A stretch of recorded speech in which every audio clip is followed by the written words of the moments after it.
Training your legs at home. Welcome. Before anything else, subscribe, like and comment. You can likely work out ways to introduce mechanical drop sets at home for your other body parts working around the weights you have. There are all manner of things you can do to make your exercises that little bit easier or harder, and simply descending through these with no break will be enough to punish the muscle hard. For biceps, as mentioned, you can go from curls, to hammer curls, to isometric holds, to pull-ups. For lats you could progress from weighted pull-ups, to pull-ups, to assisted pull-ups. But what if you want to train the legs?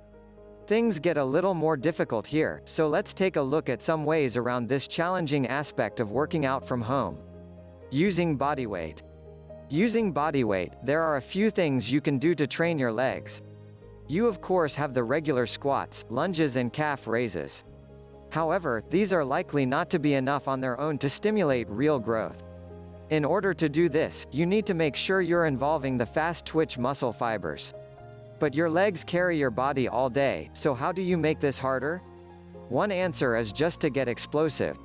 You see, your body doesn't see any difference between weight and acceleration. As far as your body is concerned, the exact same process is involved in moving something quickly as is involved in moving something heavy. So instead of lifting a heavy weight with a squat, you can instead jump up onto a box. This will require activation of the fast twitch muscle fiber in just the same way to explode you upward.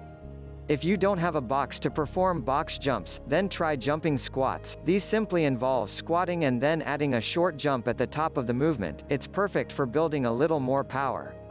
Another option is jump lunges, where you switch lunge in mid-air before landing. The calf jump is one of my favorites. Here you jump by using only your tip toes and not by bending your leg.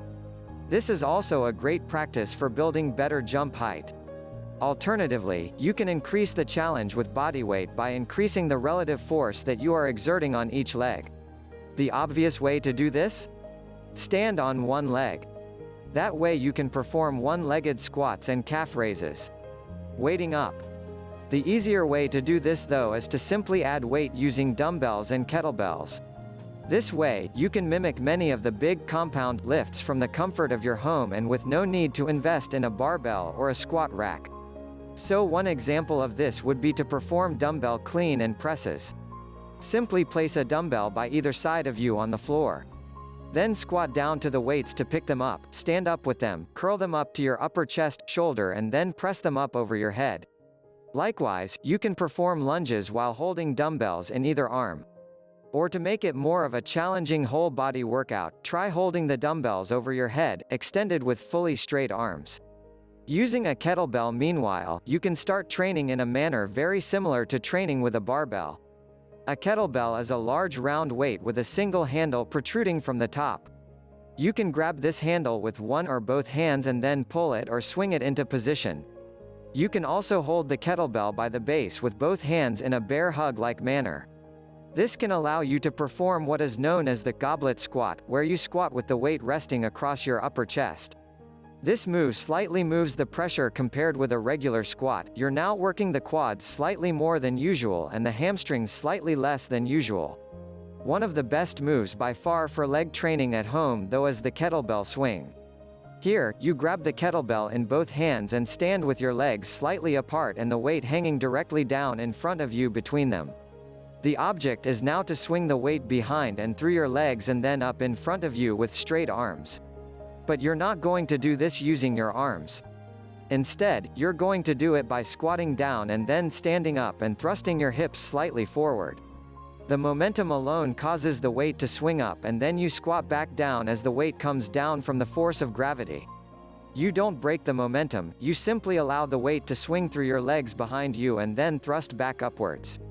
Check out videos online to see how this works. Thanks for watching. Subscribe, like and comment. This video has been made in the Video Creator, Content Samurai. Video creation made easy and quickly. Just paste your script, click a button to create scenes, choose voice and music, preview, generate video and download. You now have a new video. Hurry and click on the link below to try it for free.